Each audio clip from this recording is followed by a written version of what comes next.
Dear students, how are you all. हमने इससे पहले वीडियो में इलेक्ट्रिसिटी चैप्टर सेकंड वीडियो के अंदर करंट पढ़ा था, पोटेंशियल पढ़ा था, उसकी डिटेल डिस्क्रिप्शंस पढ़ी थी। आज हम थर्ड पार्ट में स्टार्ट कर रहे हैं इलेक्ट्रिसिटी चैप्टर्स का ओम्स लॉ। देखिए, ओम्स लॉ बोर्ड एग्जामिनेशन के लिए बहुत ही इंपॉर्टेंट है। यहां से शॉर्ट शॉर्ट क्वेश्चन कुछ ना कुछ पूछा ही जाता है। देखिए, ओम्स लॉ किसने दिया था? तो ग्रिग्समन ओम ने ओम्स लॉ प्रेजेंट किया था और इन्हीं के नाम पे इसे ओम्स लॉ कहा जाता है। ओम्स लॉ के अकॉर्डिंग क्या कहा गया? Current flowing in a conductor is directly proportional to the potential difference across the ends of conductor, keeping physical conditions constant like temperature is called Ohm's law. तो Ohm's law के according क्या कहा, समझिएगा। एक conductor मान लीजिए हम ले लेते हैं, that is A and B. ये एक कंडक्टर है ए बी, इसमें करंट आई फ्लो कराया जाता है, ठीक। और इस कंडक्टर के बीच में पोटेंशियल डिफरेंस V है। तो अगर ये कंडीशन है तो ओम ने कहा current flowing in a conductor is directly proportional to the potential difference. और इसके हिसाब से हम क्या कहते हैं? करंट फ्लोइंग, इसकी लैंग्वेज को केवल चेंज करना है एब्रिविएशन फॉर्म में। Current flowing in a conductor is directly proportional to potential difference, ठीक। अब यहां क्या किया जाएगा? प्रोपोर्शनल का साइन हटाया जाएगा, ठीक है। लेकिन अगर आप बुक्स को ध्यान से देखें तो उसमें क्या लिखा है? और V is directly proportional to I। देखिए, लैंग्वेज ये कह रही है, लेकिन हमने इस तरह से लिखा। लैंग्वेज कहती है current flowing in a conductor is directly proportional to the potential difference across the ends of the conductor, ठीक, keeping physical conditions constant like temperature. तो टेम्परेचर वगैरह ये जो लाइन है इसको हम आगे डिस्कस करते हैं। तो ओम्स लॉ कह रहा है current flowing in a conductor is directly proportional to the potential difference और V is directly proportional to I। तो यहां इसे समझिए, अगर I is directly proportional to V है तो I बढ़ेगा तो V बढ़ेगा, I कम होगा तो V कम होगा, ठीक। प्रोपोर्शनल डायरेक्टली प्रोपोर्शनल मींस यही होता है। तो हम इसको ऐसे भी तो लिख सकते हैं, V is directly proportional to I। भाई अब भी वही बात है, V बढ़ेगा तो I बढ़ेगा, V घटेगा तो I घटेगा। तो और करके हमने इसको ऐसे लिखा, ठीक। ऐसे डिस्क्राइब किया जा सकता है, ठीक है। लेकिन इसका बेसिक पॉइंट क्या है, क्यों ऐसे लिखा गया, वो इसलिए है। देखिए, समझिएगा, current is directly proportional to potential और V is directly proportional to I। इसको पलट के लिखने का रीजन ये नहीं है कि प्रोपोर्शनल का साइन है, ठीक है, वो हो सकता है, लेकिन इसका बेसिक चीज क्या है? देखिए, बैटरी या जो बैटरी हमारे घर है वो अगर चार्ज है तभी तो करंट फ्लो करेगा, और अगर वो खाली हो जाए, ठीक, तो क्या करंट फ्लो होता है? लाइट जलती है हमारे घर? नहीं, वो बीप करके बंद हो जाता है, ठीक। That means what? अगर बैटरी में पोटेंशियल है तो करंट फ्लो करेगा, यानी पोटेंशियल पहले आता है और करंट बाद में। भाई, लाइट ही नहीं आई हमारे घर में, मीन्स बाहर से पावर हाउस से ही लाइट नहीं आई तो हमारे घर में बत्तियां नहीं जलेंगी, इन्वर्टर ना लगा हो तो, ठीक है। दैट मीन्स बाहर से पोटेंशियल आएगा पहले, फिर करंट आता है। क्या कभी ऐसा होता है कि बैटरा चार्ज ही ना हो और करंट आ जाए, मींस पोटेंशियल ही ना हो और करंट फ्लो कर रहा है? ऐसा पॉसिबल नहीं है।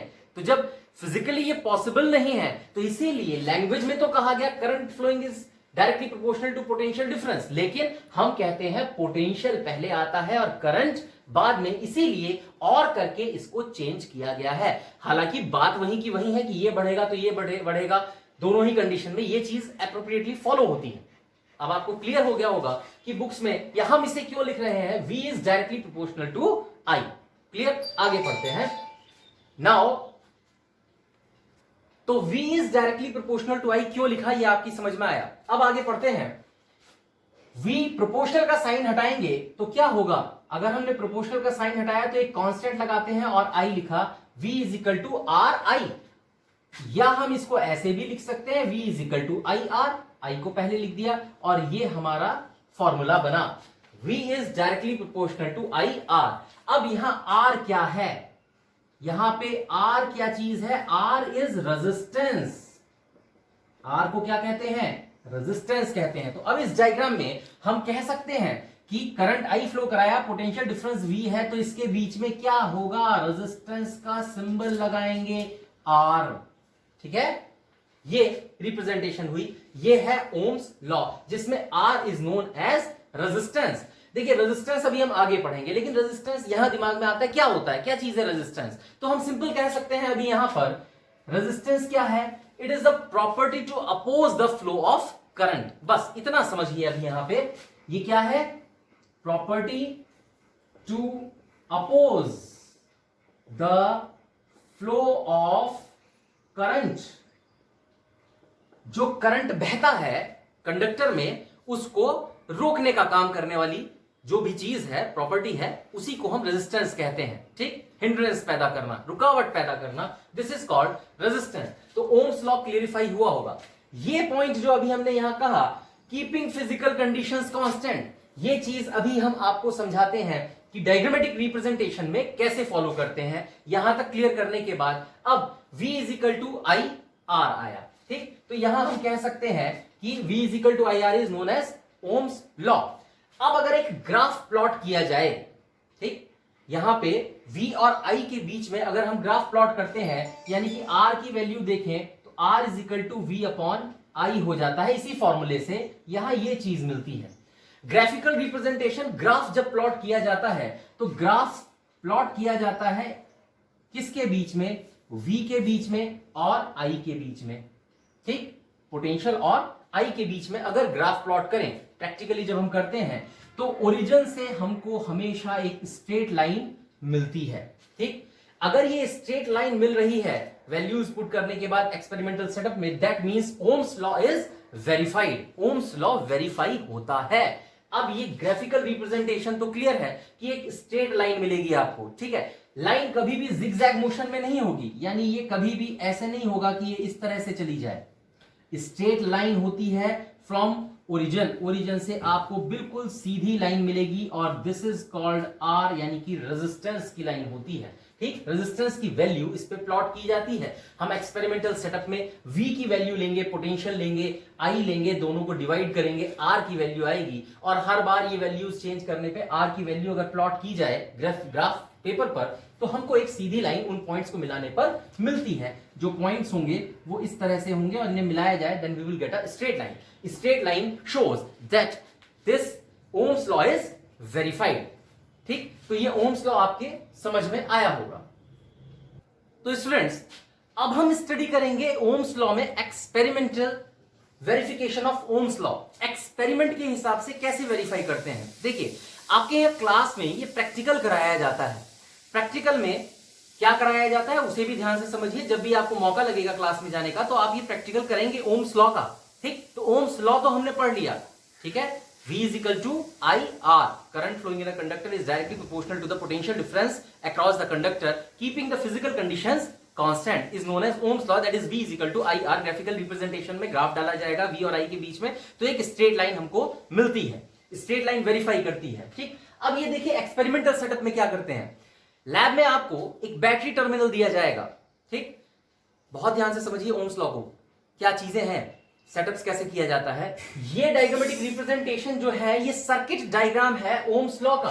This is the circuit representation और circuit diagrammatic representation of Ohm's law. बहुत इंपॉर्टेंट है, एग्जाम के अंदर ये 1 मार्क से 2 मार्क के बीच में केवल बनाने के लिए ही आता है। ठीक है, तो इसमें क्या चीजें दी जाएंगी आपको? एक लैब में बैटरी दी जाएगी। बैटरी में सबको पता है 2 टर्मिनल्स होते हैं, एक रेड और एक ब्लैक। रेड को पॉजिटिव, ब्लैक को नेगेटिव कहते हैं। एक रियोस्टेट दिया जाएगा, रियोस्टेट RH। हमने आपको जो सिंबल इलेक्ट्रिक सर्किट्स के बताए थे उसमें रियोस्टेट बताया था। रियोस्टेट क्या है? That is a variable resistor. ठीक, इसके अंदर एक इस तरह का गोल होता है, एक क्लिप होती है 1 2 3 4। आप जैसे 1 पे रखेंगे तो ये 1 ओम का रेजिस्टेंस प्रोवाइड करेगा। क्लिप को आप हटा के 2 पे सेट कर देंगे, स्लाइडिंग स्विच होता है, 2 पे करेंगे 2 ओम, देन 3 पे 3 ओम एंड 4 ओम। तो ये क्या कर रहा है? रेजिस्टेंस वेरी कर रहा है, चेंज कर रहा है। तो वेरिएबल रेजिस्टर एक लगाया गया। इसके बाद इसके अंदर ये दिखाई दे रही है की या स्विच। ये हमने आपको पढ़ाया था, ओपन और क्लोज कहा था हमने। तो यहाँ पे ये इस समय क्लोज है क्योंकि अंदर डॉट लगा हुआ है। सेकंड वीडियो जो थी उसमें हमने सब रिप्रेजेंट किया था। फिर ये अमीटर है। अमीटर क्या था? अमीटर हमने कहा था ये करंट को नापने के लिए होता है। It is use to measure current. A for ampere, A से अमीटर, करंट नापते हैं। ये आपको दिया जाएगा। एक वोल्ट मीटर दिया जाएगा, वोल्ट मीटर पोटेंशियल को नापने के लिए। और आपको एक वायर का टुकड़ा दिया जाएगा ए बी, ये अलग से दिया जाएगा। इसी का रेजिस्टेंस निकालना है आपको। ठीक, अब ये चीजें क्या है? ये भी बहुत सारे कॉपर के टुकड़े हैं। तो थोड़े बहुत कॉपर के टुकड़े, एक वायर आपको दिया जाएगा ए बी, और आपसे कहा जाएगा इस ए बी वायर जो अलग से दिया गया है इसका रेजिस्टेंस निकालिए, ओम्स लॉ को वेरीफाई कीजिए। अब ये सारी चीजें आप जोड़ेंगे, ठीक है, प्रैक्टिकल करते समय। सर्किट डायग्राम आपके पास ये रहा। बैटरी से आप रियोस्टेट जोड़ेंगे, की जोड़ेंगे, देन अमीटर जोड़ेंगे, और अमीटर से वोल्ट मीटर, और इसके बीच में वायर, और इस तरह से ये सर्किट कंप्लीट करेंगे। अब देखिए कैसे जोड़। जो बैटरी आपको दी गई, सबसे पहले बैटरी लेंगे, लंबा वाला प्लस का टर्मिनल, छोटा वाला माइनस का टर्मिनल। तो प्लस का टर्मिनल जो होता है उससे आप कॉपर के जो टुकड़े हैं, ठीक है, उनको आप टाई अप करके बांधेंगे, कस देंगे उस पे। आप एक वायर का टुकड़ा लीजिए, बैटरी के प्लस के टर्मिनल से आपने उसको बांध दिया। यहां से शुरू करते हैं हम, ठीक है, वो थोड़ा लंबा होगा टुकड़ा। वो आपने प्लस के टर्मिनल से जब बांध दिया, उसके दूसरे एंड से आप क्या करेंगे, ध्यान दीजिएगा। मान लीजिए ये वोल्ट मीटर है, और वोल्ट मीटर के दो टर्मिनल्स हैं, ठीक है, एक प्लस एक माइनस। देखिए जितने भी अमीटर वोल्ट मीटर हैं, इनके ऊपर प्लस माइनस का टर्मिनल होगा, यानी रेड कलर का सिंबल प्लस के लिए होता है, ब्लैक कलर का माइनस के लिए। तो रेड स्विच या पेच होगा उसके ऊपर, या ब्लैक होगा, तो आपको पता चलेगा प्लस कौन सा है, माइनस कौन सा है, दोनों पे। तो यहां देखिए ध्यान से चलेंगे, प्लस के टर्मिनल से जोड़ा हमने, और उसके बाद एक वोल्ट मीटर लेंगे, और वोल्ट मीटर के प्लस के टर्मिनल से उस वायर के दूसरे हिस्से को ऐड कर देंगे, यानी कि उसमें बांध के पेच को कस देंगे। क्लियर? इतना काम करेंगे। फिर आप अभी वो ए बी वायर जो आपको दिया गया, जिसका रेजिस्टेंस निकालना है, हमने उसका इस्तेमाल नहीं किया है, ठीक है, अभी हम उसको यूज नहीं कर रहे हैं। अभी हम ये कॉपर के टुकड़े जो दिए हैं अलग अलग से, उन्हें यूज कर रहे हैं। फिर कॉपर का दूसरा वायर लेकर, एक टुकड़ा लेकर हम माइनस के टर्मिनल से जोड़ेंगे उसका एक हिस्सा, और दूसरे हिस्से को किससे जोड़ेंगे, हम अमीटर से जोड़ेंगे। और अमीटर के किस हिस्से से, यहां ये माइनस का टर्मिनल है, तो माइनस वाला किससे जुड़ेगा, अमीटर के प्लस से, और अमीटर का जो माइनस वाला होगा, फिर उससे एक कॉपर का वायर लेकर हम किससे जोड़ देंगे, की से। की में कोई प्लस माइनस नहीं होता, आप किसी भी तरफ जोड़ सकते हैं। और इधर से फिर एक कॉपर का टुकड़ा लेने के बाद हम रियोस्टेट से जोड़ देंगे। रियोस्टेट के अंदर भी कोई प्लस माइनस नहीं है, तो हम सिंपली जोड़ेंगे। और उसके बाद रियोस्टेट से एक टुकड़ा लेके बैटरी के टर्मिनल के माइनस से जोड़ देंगे, प्लस से चले थे हम। इस तरह से ये हमारा सर्किट बन जाएगा जो यहां दिखा रखा है। उम्मीद है समझ में आ गया होगा। तो ये सारी चीजें अब हमने जोड़ दी। अब ये जो ए बी वायर था, ये ए बी वायर जो है, इसका क्या किया जाएगा, जो अलग से हमें दिया गया था और कहा था कि साहब इसका रेजिस्टेंस निकालिए। तो ये कॉपर के वायर से हम कनेक्शंस करते हैं। वो जो वायर दिया है जिसका रेजिस्टेंस निकालना है, देखिए यहां जुड़ा हुआ है। कैसे जुड़ा था, वोल्ट मीटर था, वोल्ट मीटर के प्लस से और माइनस से हमने कॉपर के वायर तो ले लिए थे। अब इसी पेच में हम यहां से ये वाला वायर यहां जोड़ देंगे, यानी इस तरह से जोड़ देंगे ए और बी को इसी टर्मिनल से। क्लियर? ये मान लीजिए दो टर्मिनल्स हैं हमारे पास, suppose these are the two terminals.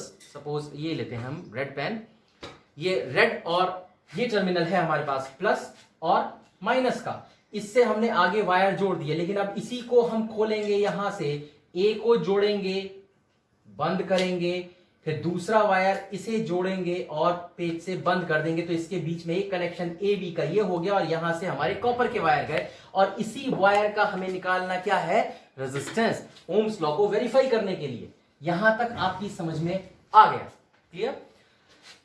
अब क्या करते हैं, यहां बहुत इंपॉर्टेंट चीज है। देखिए इस समय की ओपन है। ओपन का मतलब हमने कहा था की क्या है, इस तरह की होती है, मेटल की होती है। इसके अंदर क्या लगाया जाता है, एक छोटी सी मेटल की प्लग होता है, की होती है, उसको ऐसे टच कर दें। अगर इसके अंदर वो डाल दिया जाए तो कनेक्शन इसके बीच जुड़ जाता है, करंट फ्लो कर जाएगा। और अगर मैं वो क्लिप निकाल दूं तो फिर क्या होगा, ब्रेक हो जाएगा, करंट फ्लो नहीं करेगा। सिंपल स्विच है, ऑन ऑफ। क्लियर? तो ये हमने यहां है, ठीक, और हमने उसकी पिन को निकाल रखा है। तो ये क्या है, ओपन है, करंट फ्लो नहीं करेगा। क्लियर? अब हम रियोस्टेट की को 1 पे सपोज शिफ्ट करते हैं। ध्यान दीजिएगा, 1 पे शिफ्ट किया हमने, ठीक। बैटरी हमारे पास चार्ज है, करंट फ्लो कर रहा है।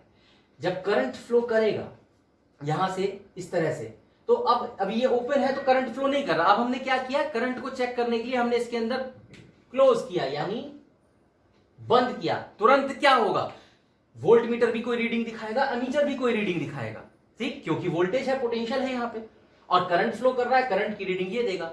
तो वोल्टेज वोल्ट मीटर से मिलेगा, इसकी रीडिंग को नोट करेंगे और अमीटर की रीडिंग को नोट करेंगे। नंबर 1 तो हमने क्या पढ़ा था, V is equal to I R पढ़ा था और यहां से R क्या आया था, R is equal to V upon I, ठीक है।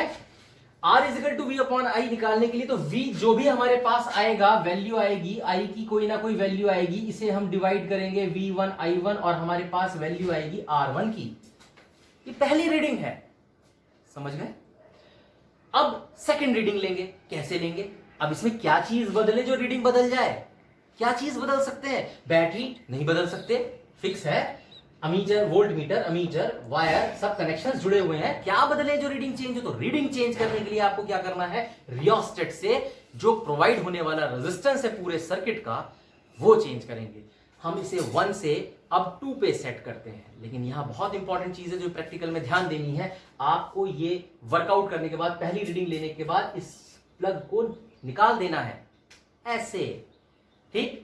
आप कैलकुलेशन कीजिए, रीडिंग निकालिए और जब सेकंड रीडिंग लेने जा रहे हैं फिर आप इसमें इसको स्विच को क्लोज कीजिए, 1 से 2 पे सेट कीजिए, दोबारा से यहां चेंज होगा, यहां चेंज होगा क्योंकि रेजिस्टेंस चेंज हो गया, पूरे सर्किट का रेजिस्टेंस चेंज हो गया। तो हमने क्या कहा था, it is a property to oppose the flow of current, ठीक, करंट के अपोजिशन को पैदा करेगा।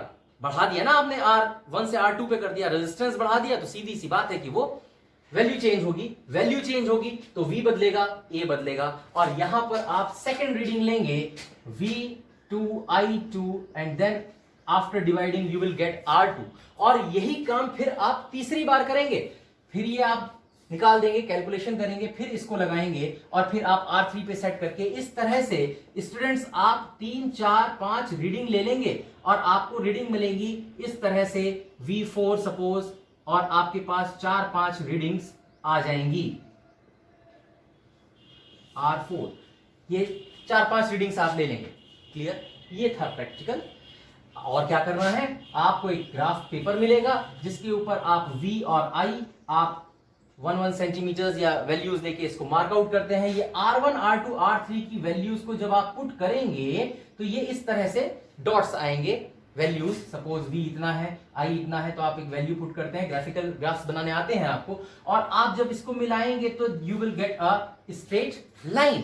और अगर स्ट्रेट लाइन मिलती है तो R का मतलब V is equal to I R, ये वेरीफाई हो जाता है, ठीक है, V is equal to I R is verified. तो ये रेजिस्टेंस जो है इसकी वैल्यू आएगी यहां पर इस तरह से, ग्राफिकल रिप्रेजेंटेशन दी जाती है ओरिजिन से, ये वैल्यू स्ट्रेट लाइन आ गई, ये ओम्स लॉ वेरीफाई हो गया, ठीक, बहुत सिंपल है। तो ये एग्जाम में अलग से पूछा जाता है ओम्स लॉ का सर्किट डायग्राम, क्लियर। अब यहां देखिए प्रैक्टिकल में ओम्स लॉ बड़ी इंपॉर्टेंट चीज है, इसलिए थोड़ा टाइम स्पेंड होता है इसे समझाने के लिए और समझ में भी आना चाहिए, तभी सारी चीजें क्लियरिफाई हो पाएंगी, अदरवाइज नोट्स तो अवेलेबल इजीली कहीं से भी हो जाते हैं। अब ये प्रैक्टिकल जब करते हैं तो आपने ध्यान दिया होगा, मैंने आपको पढ़ाया था keeping physical conditions like temperature constant. इस लाइन का क्या मतलब था, मैंने कहा था बाद में बताएंगे। इस लाइन का मतलब समझिए, बहुत इंपॉर्टेंट चीज है। जब भी स्टूडेंट्स ये काम करते हैं तो नॉर्मली क्या करते हैं, टीम वर्क होता है, 4-5 लोगों को ये काम दिया जाता है, 5 के ग्रुप में ये वर्क सपोज कराया गया और आपसे कहा गया एक बच्चे को डायग्राम के अकॉर्डिंग सेटअप जोड़ना था, दूसरे बच्चा जो है वो सपोज अमीटर और वोल्ट मीटर की रीडिंग लेता है, एक बच्चा की लेकर खड़ा हो जाता है उसे लगाने के लिए, एक बच्चा मैथ में अच्छा है वो डिवाइड करके वैल्यूज दे देता है, ठीक, और एक बच्चा ग्राफ प्लॉट कर देता है, सिंपल। तो ये ग्रुप एक्टिविटी है। अब इस ग्रुप एक्टिविटी में स्टूडेंट्स की थिंकिंग क्या होती है, वो क्या करते हैं, ओके हम लोगों को क्या करना है, ये ग्राफ लेना है, सर ने कहा था बार बार ये की निकालो और लगाओ, अभी हमने इससे पहले यही बात बताई, रीडिंग लेने के बाद की निकाल दीजिए, कैलकुलेट कीजिए, फिर लगाइए, ठीक। क्यों करना है ये काम, तो ठीक है एक काम करो, इस की को लगा ही रहने दो, फर्स्ट रीडिंग लेनी है, ओके रीडिंग लीजिए, कैलकुलेट करो, लगा रहने दो, बार बार निकालने से क्या होगा, कुछ भी तो नहीं, कोई इफेक्ट नहीं पड़ना। देन सेकंड रीडिंग ले ली, इसे लगा रहने दिया, नहीं निकाला, थर्ड ले ली, टाइम लगा आपको इस सारे काम में, टाइम लगा, सपोज आधा घंटा लग गया ये सारा काम सेटअप करके करने में, हाफ एन आवर तक आपकी ये प्लग लगा रहा, करंट कंटिन्यूअसली फ्लो करता रहा, ठीक, तो क्या होगा? और ग्राफ आपने प्लॉट करके क्या दे दिया, ये तो गलती है। यहां आपको मार्क्स प्रोवाइड नहीं होंगे प्रैक्टिकल के अंदर, क्योंकि आपने एक ब्लंडर मिस्टेक करी है। क्या मिस्टेक करी? आपने की को लगा रहने दिया। लगा रहने देने से क्या हुआ? इसे लगा रहने देने से करंट कंटिन्यूअसली फ्लो करता रहा। करंट जब लगातार फ्यू मिनट्स 20 मिनट तक फ्लो करता रहा, वायर्स गेट्स हीटेड। आपको पता है टीवी बहुत देर तक चलता है, पीछे हाथ लगा के देखिए गर्म हो जाती है अप्लायंसेस, और हीट होने पर वायर या मेटल के एटम्स एक्सपेंड करते हैं, ठीक, एक्सपेंड करेंगे तो इलेक्ट्रॉन जो फ्लो हो रहा है उसको अपोजिशन कम हो जाएगा। 10 लोग भीड़ के अंदर हम आपको खड़ा कर दें और आपसे कहा भागिए, तो नेचुरली आप टकराते हैं लोगों से, ये था आपका अपोजिशन रेजिस्टेंस। क्लियर? अब हमने उसमें लोगों को बहुत दूर दूर कर दिया और फिर आपसे कहा दौड़िए, तो आपके दौड़ने में आसानी हो गई, रेजिस्टेंस कम हो गया, ठीक। हीटिंग होने की वजह से वायर के अंदर के एटम्स थोड़ा दूर हो जाते हैं, इलेक्ट्रॉन इजीली पास आउट हो जाता है, रेजिस्टेंस कम हो जाता है। और जब आपने ये लगी रहने दी तो रेजिस्टेंस कम हो गया, ठीक, और कम हो गया तो वैल्यू चेंज हो जाएगी, फिर आपकी स्ट्रेट लाइन नहीं आ सकती, थोड़ी बहुत पॉइंट्स आपके आगे पीछे हो जाते हैं। क्लियर? इसीलिए लिखा गया है keeping physical conditions like temperature constant. Temperature को कांस्टेंट मान के चला गया है, वेरी नहीं माना गया, और ये गर्म ना हो जाए इसीलिए बार बार की को निकाला जाता है, ठीक। अब इसमें प्रिकॉशंस क्या रखनी है, हम ये इजीली बना लेते हैं, लेकिन प्रिकॉशंस क्या है? प्रिकॉशंस ये है कि जब भी आप ओम्स लॉ का सर्किट जोड़ेंगे तो सबसे पहला बैटरी टर्मिनल्स क्लीन होने चाहिए, उसके ऊपर कार्बन डिपॉजिट नहीं होना चाहिए, अदरवाइज फ्लो ऑफ करंट में दिक्कत आएगी। तो सैंड पेपर से हम उसको साफ करते हैं, या बैटरी साफ क्लियर होनी चाहिए, ध्यान रखिएगा। सेकंड चीज, आपको बहुत छोटे छोटे वायर्स जो कनेक्टिंग वायर्स दिए गए थे, वो कनेक्टिंग वायर्स पुराने भी हो सकते हैं, रखे हुए भी हो सकते हैं, फ्रेश कॉपर वायर नहीं होता, तो अगर फ्रेश नहीं है तो उसके ऊपर भी कार्बन हो सकता है, उसको क्लीन करना चाहिए, ठीक। These are the precautions. इसके साथ साथ रियोस्टेट के टर्मिनल्स, की के टर्मिनल्स, अमीटर वोल्ट मीटर के टर्मिनल्स, इन सबको भी क्लीन करना चाहिए। Connection should be tight.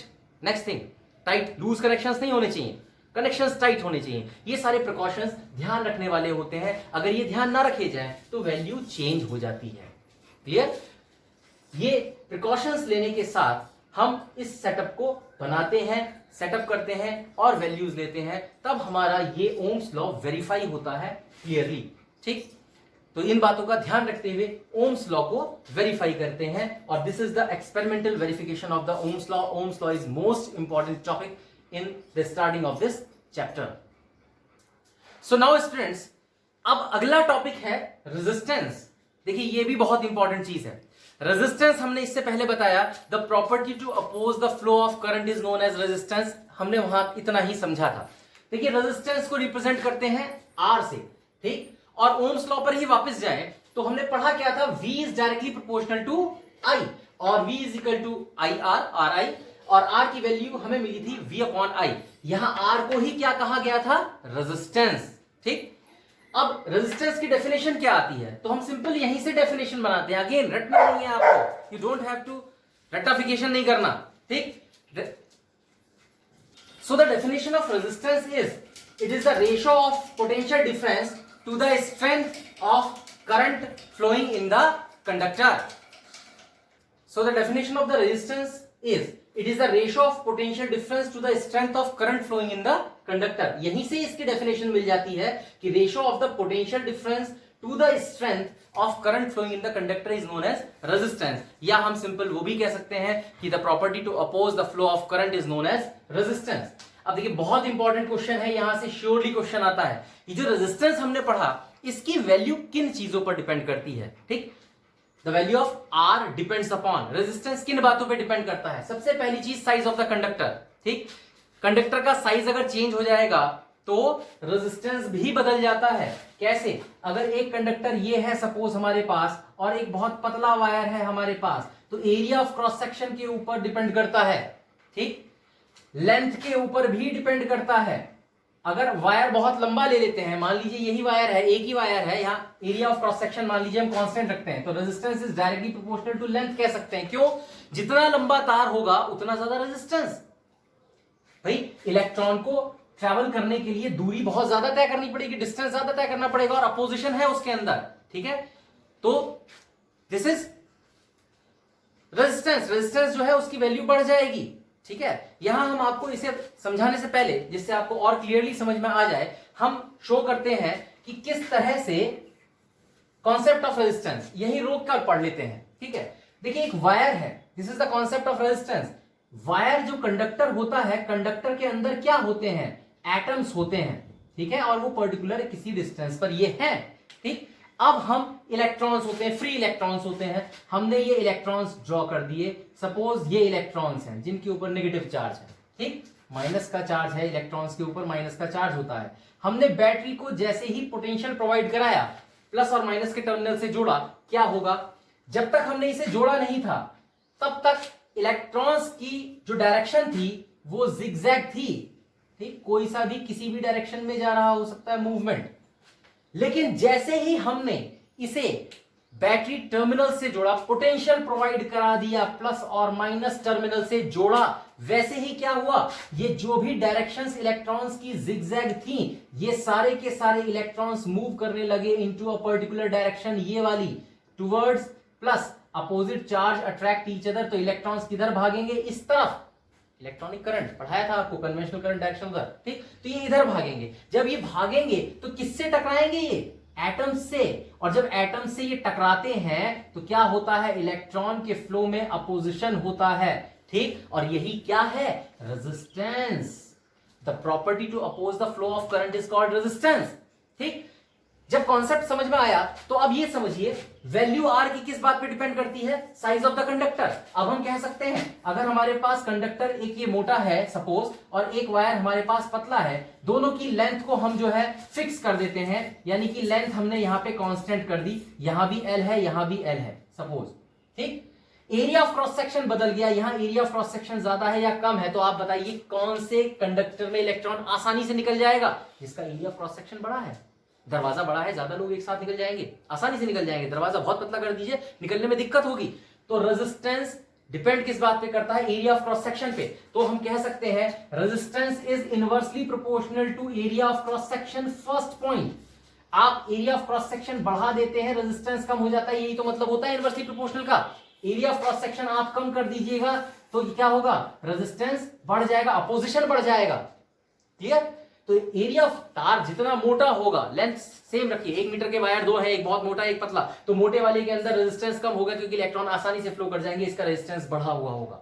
Clear, दूसरी चीज, सेकंड पॉइंट हम कह सकते हैं यहां पर कि resistance is directly proportional to L, यानी कि रेजिस्टेंस लेंथ पे डिपेंड करता है। अगर यहां पर एक area of cross section again हम सेम रखते हैं, इसका भी एरिया ऑफ क्रॉस सेक्शन वही है, लेकिन वायर की लेंथ लंबी कर दी हमने, यहां पे ये L है और यहां 2L कर दिया, एरिया ऑफ क्रॉस सेक्शन दोनों तरफ बराबर ही रखा, तो क्या होगा, लेंथ बढ़ गई। अब इलेक्ट्रॉन को ट्रेवल करने के लिए ज्यादा डिस्टेंस तय करना पड़ेगा, और जितना ज्यादा डिस्टेंस तय करेंगे उतना ज्यादा अपोजिशन झेलना पड़ेगा, और जितना ज्यादा अपोजिशन उतना ज्यादा रेजिस्टेंस। तो अगर लेंथ बढ़ाई जाएगी तो रेजिस्टेंस बढ़ जाएगा।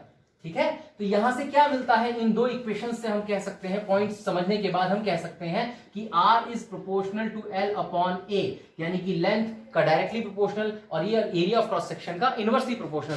तो ही तो हम कह रहे हैं कि साइज ऑफ द कंडक्टर बदल दोगे, रेजिस्टेंस चेंज हो जाएगा, चाहे वो साइज लेंथ में बदला जाए या एरिया ऑफ क्रॉस सेक्शन में। फर्स्ट पॉइंट क्लियर हो गया। Second point, nature of the material of which conductor is made, nature पे भी डिपेंड करता है। सिल्वर, गोल्ड, आयरन, एल्यूमिनियम, सारे वायर एक जैसा एरिया, एक जैसा क्रॉस सेक्शन रखिए और एक जैसी लंबाई रखिए, लेकिन रेजिस्टेंस सबका अलग अलग होता है। क्यों, क्योंकि मेटल के अंदर के एटम्स की जो पोजीशन होती है हर कंडक्टर में, हर मेटल के अंदर अलग अलग होती है, किसी में पास, किसी में दूर, किसी में और ज्यादा दूर। ठीक, सिल्वर के अंदर ज्यादा दूर होते हैं, good conductor of best conductor of electricity. ठीक, इसके बाद धीरे धीरे पास आते जाते हैं तो कंडक्शन कम होता चला जाता है, रेजिस्टेंस बढ़ता चला जाता है। ठीक, तो नेचर ऑफ मटेरियल पे डिपेंड करता है किस चीज का कंडक्टर बना है। And the third point is temperature, ये मैं आपको पढ़ा चुका हूं कि कंडक्टर का अगर टेम्परेचर चेंज होगा तो रेजिस्टेंस कम हो जाता है, क्योंकि ज्यादा गर्म होने पे वायर्स जो है वो एटम्स थोड़ा सा दूर हुए और इलेक्ट्रॉन आसानी से निकल जाएगा। तो ये तीन चीजों पर रेजिस्टेंस डिपेंड करता है। सो स्टूडेंट्स, हमने इस वीडियो के अंदर आपको दो चीजें बेसिकली अच्छी तरह से समझाने की कोशिश करी, Ohm's law, experimental value verification of Ohm's law, और रेजिस्टेंस का कॉन्सेप्ट। तो ये हमने आपको क्लियरली समझाया, इसको अच्छी तरह से तैयार कीजिए। नेक्स्ट वीडियो में इससे बाद का टॉपिक लेके